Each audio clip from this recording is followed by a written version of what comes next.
Greetings. This is Brother Eli with another episode of Bible Truth Revealed. Today's teaching is entitled The Danger of Covetousness. The Danger of Covetousness. We live in a world where almost everyone wants to get rich quickly, and very few people are content with their portion in life. This greed, which has become so common, leads to other sins and is evil in the sight of the Most High. I encourage you to search your heart while we explore the Holy Scriptures, and if you discover that you are guilty of this sin, ask the Most High to purify your heart. Then do your best to change your mindset to one that is pleasing to the Most High. Exodus chapter 20, verse 17. That's Exodus chapter 20, verse 17, and I will be reading from the Brenton Septuagint translation. It reads thus: Thou shalt not covet thy neighbor's wife. Thou shalt not covet thy neighbor's house, nor his field, nor his servant, nor his maid, nor his ox, nor his ass, nor any of his cattle, nor whatever belongs to thy neighbor. So we are not supposed to covet anything that belongs to our neighbor. What is the meaning of the word covet? The Merriam-Webster dictionary defines the word covet as to feel inordinate desire for what belongs to another. It continues, covet implies strong, envious desire. So it's to feel strong, envious desire for what belongs to another. Ecclesiasticus, or Sirach in the Apocrypha, chapter 14, verse 9. That's Ecclesiasticus, or Sirach in the Apocrypha, chapter 14, verse 9 reads thus: A covetous man's eye is not satisfied with his portion, and the iniquity of the wicked drieth up his soul. So we know that a covetous person is someone who is not satisfied with his portion in life. He has a strong, envious desire for what belongs to his neighbor. Today we'll examine the examples of two Israelite kings who coveted their neighbor's possessions. King David coveted his neighbor's wife. King Ahab coveted his neighbor's field. Both of these men were the wealthiest and most powerful men in Israel, yet they were not satisfied with what they had. I will read 2 Kings chapter 11 in the Septuagint, which is 2 Samuel chapter 11 in the KJV. So 2 Kings chapter 11 in the Septuagint is 2 Samuel chapter 11 in the KJV. I will read verses 2 to 6, verses 13 to 15, and verses 26 to 27. Verse 2. And it came to pass toward evening that David arose off his couch, and walked on the roof of the king's house, and saw from the roof a woman bathing. And the woman was very beautiful to look upon. And David sent and inquired about the woman. So far, so good. The King David has seen a very beautiful woman, and he wants to know about this woman. That's not a problem. It continues. And one said, Is not this Bathsheba the daughter of Eliab, the wife of Uriah the Hittite? So now King David has found out that this woman has a husband. As soon as he discovered that, he should have forgotten about her, although she was so beautiful, because according to the law, she was off limits. Yet he allowed his lust to get the better of him. Verse 4. And David sent messengers and took her, and went into her, and he lay with her. So now he's not only coveted his neighbor's wife, but now he's committed adultery with his neighbor's wife. The sin of covetousness always leads to more sins. It continues, and she was purified from her uncleanness and returned to her house. And the woman conceived. So now she's pregnant. And she sent and told David and said, I am with child. And David sent to Joab, saying, Send me Uriah the Hittite. And Joab sent Uriah to David. So in the case of King David, he committed adultery with another man's wife and impregnated her. Now, he wants to commit even more sins to cover up the sins that he has already committed. But notice the first sin that he committed was covetousness. It always leads to more sins. Verse 13. And David called him, and he ate before him and drank, and he made him drunk. So David called for this woman's husband and made him drunk. And he went out in the evening to lie upon his bed with the servants of his lord, and went not down to his house. He wanted this man to go to his house to lay with his wife, so that the man would think that the baby was his. This is pure evil. Verse 14. And the morning came, and David wrote a letter to Joab, and sent it by the hand of Uriah. And he wrote in the letter, saying, Station Uriah in front of the severe part of the fight, and retreat from behind him, so shall he be wounded and die. So because this man did not go down and sleep with his wife, so that people could think that the baby was his, David decided this man has to die. So we started with covetousness, then adultery, then he made this man drunk, so he intoxicated his neighbor in an attempt to deceive him. Then he premeditated the murder of this innocent man and sent the letter with the man himself. The man took his own death note to the captain of this army from the king who wanted him dead. This is wickedness. Verse 26. And the wife of Uriah heard that Uriah her husband was dead, and she mourned for her husband. And the time of mourning expired, and David sent and took her into his house, and she became his wife, and bore him a son. But the thing which David did was evil in the eyes of the Lord.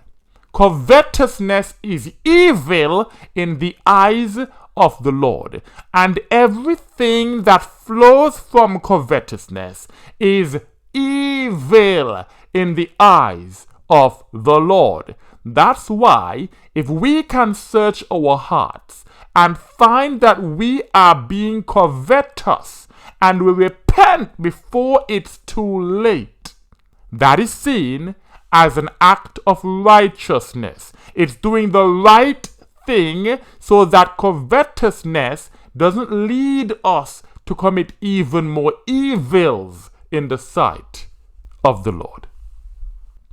Example number 2 is from 3 Kings chapter 20 in the Brenton Septuagint translation. It's 1 Kings chapter 21 in the KJV. So I'll be reading 3 Kings chapter 20 in the Brenton Septuagint translation. It's 1 Kings chapter 21 in the KJV, and I'll read verses 1 to 7 and verses 14 to 16. Verse 1. And Nabothai the Jezreelite had a vineyard, that's his field, near the threshing floor of Ahab, king of Samaria. And Ahab spoke to Nabothai, saying, Give me thy vineyard, and I will have it for a garden of herbs, for it is near my house.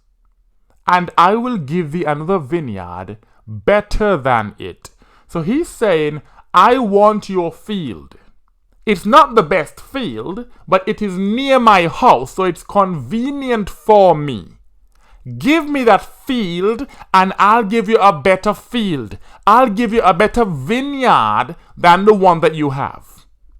Or, if it please thee, I will give thee money, the price of this thy vineyard, and I will have it for a garden of herbs. So he's willing to pay for it.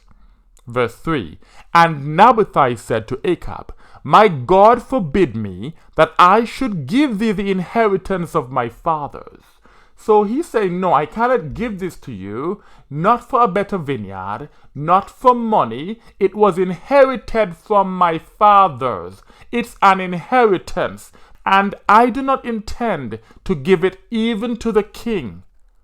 Now, King Ahab simply wants to purchase this field or trade it for a better vineyard because it's in a convenient location. He knows exactly what he wants to do with it. So far, so good. That's not a problem. But verse 4. And the spirit of Ahab was troubled, and he lay down upon his bed and covered his face and ate no bread. Now we have a problem. He's acting like a little child. He is being covetous. His spirit should not be troubled because this man doesn't want to give him or sell him his vineyard. When he found out that the vineyard was not for sale, he should have forgotten about it. Instead, he developed such a strong, envious desire for it, which is covetousness, that he couldn't even eat. That is evil in the sight of the Most High God. Verse 5. And Jezebel his wife went in to him, and spoke to him, saying, Why is thy spirit troubled?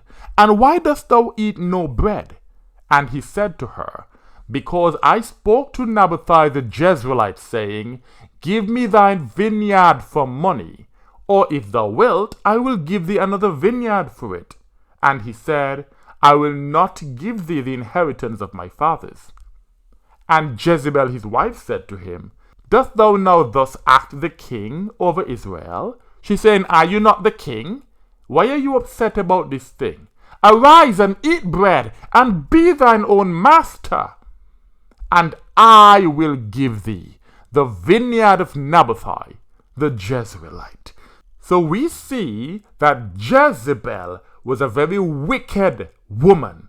Instead of reminding her husband that the law says thou shalt not covet thy neighbor's field, she promised to give him his neighbor's field. Then she proceeded to premeditate the murder of an innocent man, just like King David premeditated the murder of his innocent servant in order to take his wife. Verse 14. And they sent to Jezebel, saying, Nabothai is stoned and is dead. So she made plans to have him stoned, and now that that has been done, she is receiving word that yes, it's confirmed, he is dead. And it came to pass when Jezebel heard it, that she said to Ahab, Arise, take possession of the vineyard of Nabothai the Jezreelite, who would not sell it to thee. For Nabothai is not alive, for he is dead. Verse 16.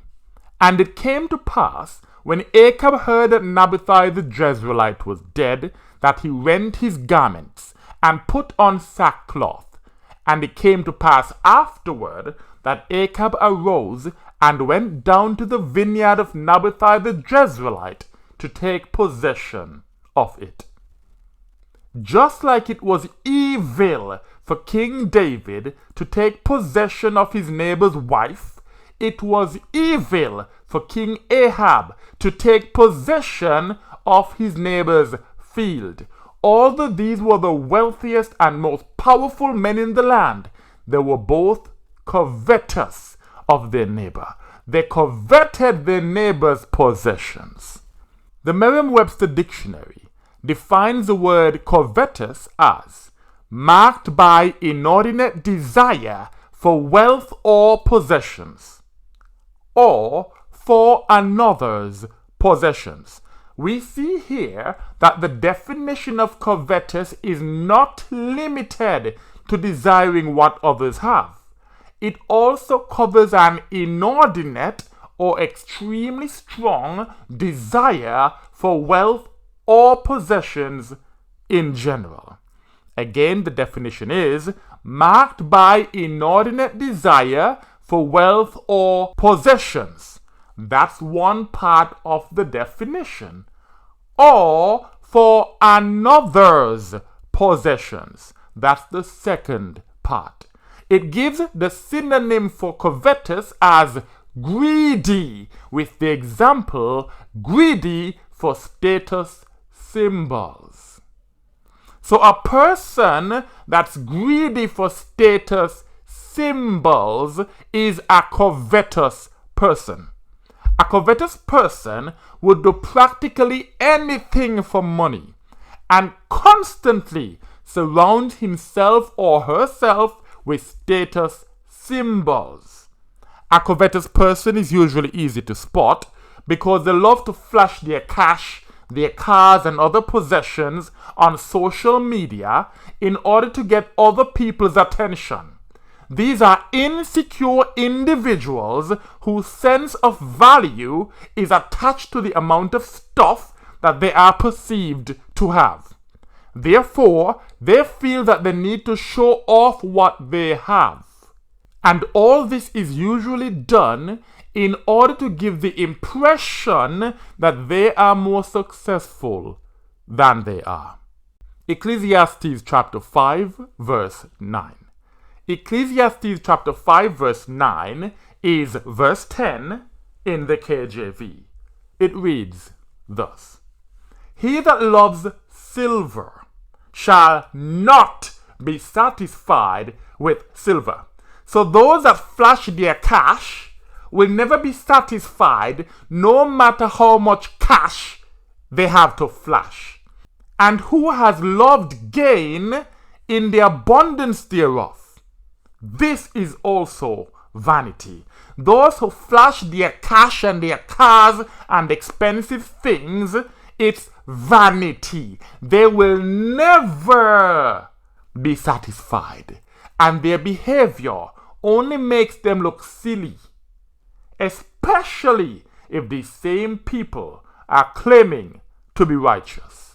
There is nothing righteous about showing off what you have to the rest of the world, or giving the impression that you have more than you actually have. It is not righteous to set your heart upon material possessions. Psalm chapter 61 verse 11 in the Brenton Septuagint translation is Psalm chapter 62 verse 10 in the KJV. I'll be reading Psalm chapter 61 verse 11. It reads thus: Trust not in unrighteousness, and lust not after robberies. A common form of unrighteousness among Israelites today is the gangster lifestyle. Flashing your cash, flashing your guns, flashing your cars, and acting as though you made it, when in the eyes of those who know better, you're simply an insecure little child who's seeking attention from the world around you while pretending to be righteous. Again, it says, Trust not in unrighteousness, and lust not after robberies. Do not rob other people in order to give the impression that you've made it. Do not lust after robberies. If wealth should flow in, set not your heart upon it. So even if the Most High blesses us with wealth, we are not supposed to be flashing it on social media. We are not supposed to set our heart upon it, because just like the Most High can give us wealth, He can take it away from us. Our value as Israelites is not attached to the amount of stuff, the amount of material possessions that we have. To think otherwise is to be covetous. Even among Torah-keeping Israelites, there are lots of wannabe gangsters constantly flashing their cash and maintaining the same image they had when they were ignorant of the truth. It means that they have not truly repented. It is time for Israelites to walk the walk instead of just talking the talk. Let's get rid of covetousness and live a life of humility, trusting the Most High to provide what we need. In conclusion, Israelites must not be greedy for material possessions. We must not commit crimes in an attempt to get rich quickly or to take things from our neighbors. Furthermore, we must not covet anything that belongs to our neighbor. Instead, we must learn to be content with the portion that the Most High has given us. As long as we continue to trust the Most High and faithfully keep His commandments, He will continue to bless us. And with that, I say, Shalom.